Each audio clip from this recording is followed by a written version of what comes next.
Siapakah Insinyur Salah Atia ini? Mengapa kematian beliau menggemparkan Kairo dengan pemakamannya yang dihadiri lebih dari 1,5 juta orang? Mari kita simak kisah dari Asosiasi Universitas Islam Mesir ini. Al-Kisah dari kampung kecil bernama Tafana al-Ashraf, distrik Mittelgomir, Provinsi Dakohlia, Mesir, ada 9 orang sarjana miskin lulusan Fakultas Pertanian. Lalu mereka pun sepakat membuat sebuah peternakan unggas, sembari mencari mitra ke-10. Namun mereka terbentur modal, maka dengan sekuat tenaga mereka kumpulkan dari hasil menjual tanah, perhiasan istri, hingga meminjam. Meski tidak banyak terkumpul, namun mencukupi untuk memulai usahanya. Pertanyaan tersisa, siapa mitra yang ke-10? Insinyur Salah, satu dari mereka pun berkata, "Aku sudah menemukan mitra yang ke-10. Siapa?" kata teman-temannya.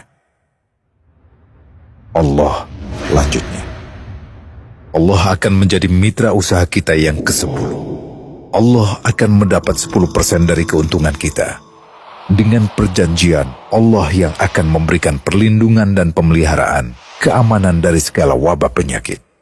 Akhirnya mereka pun sepakat. Kontrak kerjasama pun ditulis secara rinci dan dicatatkan ke notaris, lengkap dengan peran mitra ke-10 tersebut. Tak disangka, setelah 1 musim bisnis mereka langsung meroket, jauh dari yang dibayangkan sebelumnya. Lalu mereka pun kembali bersepakat menambah jatah keuntungan mitra ke-10 menjadi 20% di musim kedua, dan begitu seterusnya hingga mencapai 50%. Lalu bagaimana keuntungan mitra ke-10 itu dialokasikan? Dimulai dengan membangun sekolah dasar Islam putra, lalu lanjut putri, kemudian sekolah menengah putra, kemudian putri. Tambah lagi madrasah alia putra, lalu putri. Tapi karena keuntungan terus membanjir, akhirnya dibentuklah Baitul Mal. Dan mereka pun mengajukan ke pemerintah untuk membangun universitas di kampung. Awalnya ditolak dengan alasan tiadanya akses bagi para mahasiswa. Tak berapa lama mereka pun mengajukan pembangunan universitas lengkap dengan stasiun kereta beserta jalurnya dengan biaya mandiri.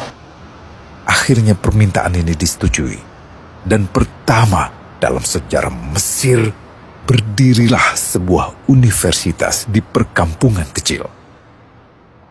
Semakin berkembang, dibangun pula fakultas kedua, ketiga, keempat hingga asrama putri dengan kapasitas 600 kamar.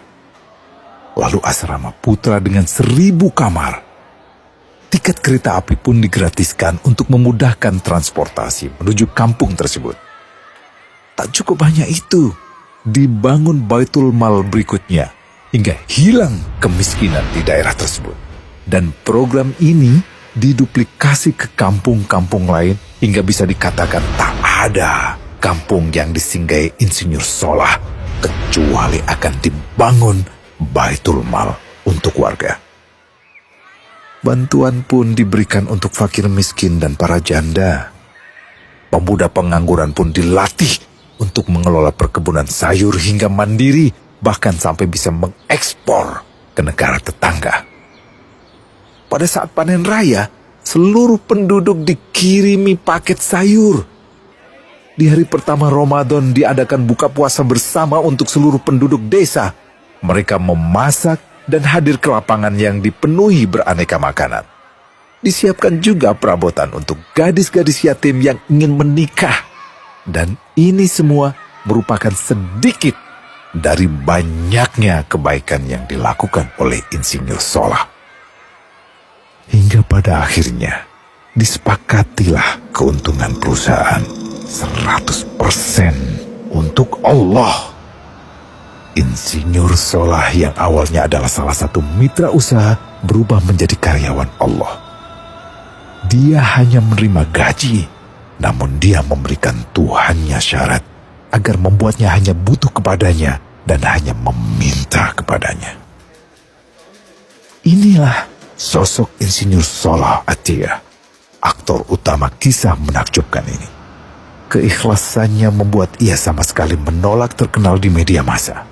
Dan kini, Meski orang yang melibatkan Allah ke dalam bisnisnya ini telah wafat, terbayang seluruh amal jariahnya yang selalu mengalir untuknya.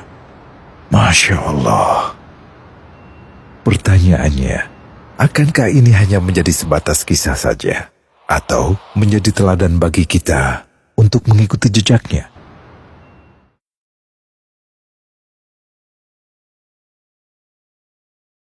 Global Wakaf dari Global Islamic Philanthropy.